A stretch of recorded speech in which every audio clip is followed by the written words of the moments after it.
Allô, je voulais compléter un peu ma présentation, mais surtout sur mon côté de ma maladie mentale. Comment c'est arrivé? Ma fille est née en 2011 et puis je travaillais en lancement d'entreprise, j'étais coach enseignante. J'adorais ce que je faisais. Aider les entreprises, développer les affaires, parler avec eux autres, les faire se questionner. Ça, là, moi, ça marche, puis c'est vraiment mon dada. Et on allait voir des lois, des choses comme ça. Fait que moi, ceux qui me connaissent, les lois, j'adore ça. Fait que d'aller chercher toutes les petites affinités des lois et tout. Fait que dans mon travail, dans le fond, je m'épanouissais extrêmement bien, je vais dire ça de même.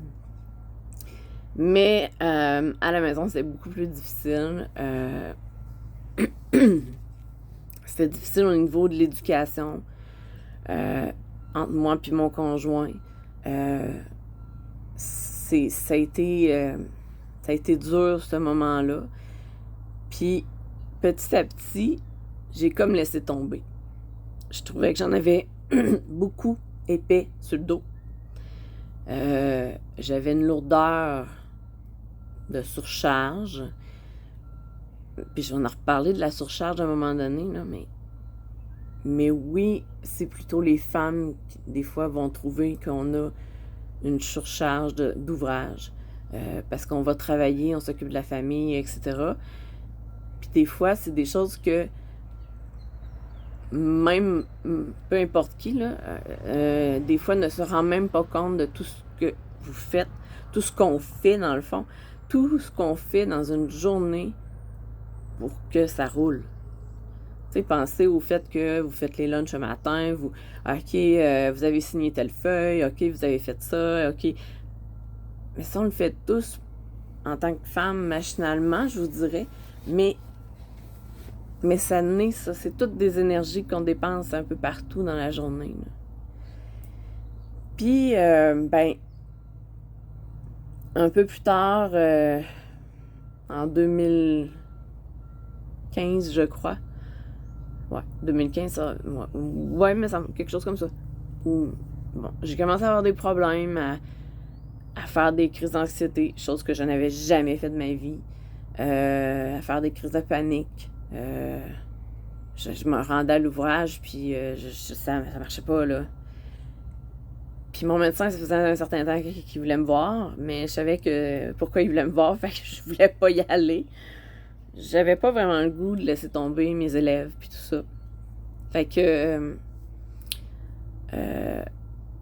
en août, j'ai vécu ma bonne crise panique là, qui m'a fait me réveiller pas mal. Fait qu'en septembre, j'ai encore annulé mon rendez-vous pareil chez le médecin. Et en octobre, j'ai pas eu le choix d'y aller.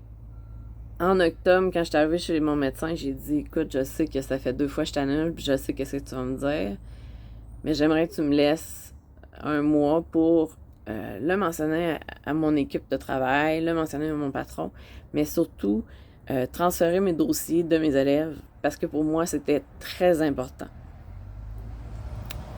Bref, il m'a dit, je te laisse 3 semaines. C'est tout. Fait que j'ai annoncé ça à mon patron, qui est resté vraiment bouche bée. J'en ai parlé avec mes élèves, j'ai transféré mes élèves. Et j'ai pu partir l'esprit tranquille en me disant, bon, moi je suis partie de façon honnête, de façon professionnelle. Fait que je pense que ça va pour ça. Mais en arrivant à la maison, moi dans ma tête, là, je dis septembre, octobre, novembre, ok, novembre, je suis en arrêt de travail. Après les fêtes, je retourne au travail, là. C'est dans ma tête, ça sera pas long, là. Fait que je vais voir un psychiatre qui me fait passer une évaluation qui a de nombreuses questions. Je rencontre le psychiatre et il me dit bon, vous êtes en dépression majeure, blablabla, etc. Et je rencontre un autre psychiatre qui faisait la suite de l'examen et tout, qui me dit ben vous avez un trouble de personnalité limite. OK, ça marche quoi en hiver, ça? Puis, en passant, l'examen psychiatrique, là, c'est moi qui l'ai demandé. Le psychiatre a resté tellement bouche bée de voir écrit sur la feuille que c'était la cliente, la patiente, pardon, qui avait demandé de faire l'évaluation psychiatrique. J'ai carrément dit à mon médecin, écoute, je sais que je peux être heureuse, puis je sais pas pourquoi, j'y arrive pas. Fait que moi, je veux faire un examen psychiatrique, puis je veux savoir qu'est-ce qui se passe dans ma tête. Je veux savoir qu'est-ce qu'il y a, qu'est-ce qui va pas. Fait qu'à partir de là, j'ai été suivie par le CLSC. J'ai fait des formations. On m'a essayé différentes médications. Puis moi, ben, je réagis quand même beaucoup à la médication. Fait qu'à chaque fois qu'on changeait, j'étais malade comme une personne qui fait un sevrage. C'était pas merveilleux, c'était pas super. Fait que c'est un peu ça. Puis comment je suis arrivée là? Ben, comme je vous dis, notre façon d'éduquer notre fille était pas la même. Et puis, ça l'a fait qu'à un moment donné, moi, j'ai lâché prise sur beaucoup de choses. Hey, chez nous, là, si le linge n'était pas plié dans le panier à linge, là, c'était comme... moi, je capotais, là. Ben ça, j'ai lâché prise là-dessus. Tu sais, j'ai lâché prise tranquillement sur des affaires au niveau de la maison.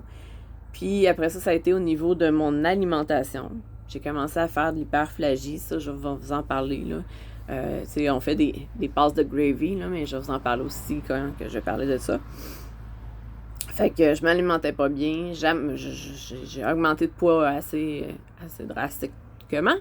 Donc, je pèse à peu près le double de mon poids que je pesais quand j'étais plus jeune. Mais bon, bref. Et tout ça a déclenché qu'à un moment donné, là, c'était comme... J'en pouvais plus, puis j'aurais tout laissé tomber. Je serais partie, puis j'aurais dit lâchez-moi, puis... Fait que oui, j'ai eu des passes où ce que j'avais l'intention de me suicider. Mais des fois, c'est plus des cris d'alarme. Mais faut quand même pas négliger ça. Fait que, bref, tout a dégringolé. Puis à un moment donné, ben, après les gravings, ben, ça a été moi. Fait que j'ai commencé à oublier moi, dans le sens que je m'occupais de ce que je devais faire, mais sans plus. Je sautais des fois des douches. Je me lavais pas, je me brossais pas les dents souvent. Bon, bref, je n'avais plus d'hygiène de vie nécessairement. Et je l'ai souvent dit, je me sentais comme une loque humaine sur mon divan. Puis c'est ça. Mais il fallait que je passe par là. Parce que c'est quand qu'à un moment donné, tu t'écœures à rien faire, qu'à un moment donné, tu te dis, hey, là, faut que tu te réveilles. Je suis pas encore à 100% rétablie, puis je sais pas si dans ma vie, je vais l'être un jour. Mais maintenant, j'ai quand même une meilleure stabilité. Puis je me lève le matin avec un sourire d'en face au lieu d'avoir de la misère à me lever. Fait que c'est différent aussi. Fait que c'est un peu mon histoire sur comment qu'on a découvert que j'étais TPL.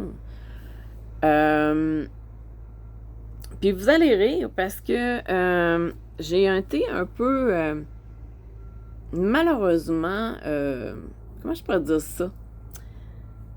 On m'a discriminée à cause que je suis éduquée et que j'ai un bac. Je suis rentrée en psychiatrie. On avait tout organisé avec la travailleuse sociale, avec mon chum. Mon chum s'était organisé de commencer 1 heure plus tard à l'ouvrage. Tout était organisé pour que je puisse rester le plus longtemps possible en psychiatrie pour pouvoir justement reprendre de l'énergie, vraiment régler mon problème, discuter avec des gens qui sont conscients, qui sont capables de m'aider. Ben, je suis rentrée là, j'ai tombé sur une personne malheureusement poche. Un psychiatre qui m'a carrément dit, qui a carrément fait de la discrimination inversée. Ce qu'on appelle la discrimination inversée, c'est une personne qui est trop éduquée pour justement être là, à la place où ce que j'étais. Fait que lui, il m'a carrément dit, vous avez les outils, vous savez qu'est-ce que vous avez à faire, je comprends pas que vous soyez ici. Fait que il m'a suggéré fortement de prendre la porte. Moi, j'ai dit non. Fait que je suis restée quand même à finalement une semaine à force de têter, là, mais bon, bref, je trouvais ça rough. Puis en même temps, dans les journaux, on entendait parler de la madame qui avait jeté son enfant dans les poubelles, là. Tu sais, je me disais, hey, moi, je te dis que j'ai des problèmes. Fait que cette fille-là, là, tout le monde l'a jugée, mais personne ne me posait la question, est-ce qu'elle a demandé de l'aide? Est-ce qu'elle a peut-être demandé de l'aide? Puis peut-être qu'elle a fait des démarches, puis personne n'a écouté comme moi, dans le fond. Fait que je trouvais ça comme ironique un peu, que ça arrivait en même temps. Mais bref, c'est ça. Fait que j'ai pas pu rester en psychiatrie longtemps, malheureusement. Je suis revenue à la maison, rien n'avait changé, rien n'avait bougé. Fait que le problème n'était pas réglé. J'ai demandé à changer de psychiatre parce que semble-t-il, entre guillemets, qu'il ne savait plus quoi faire de moi. C'est le fun.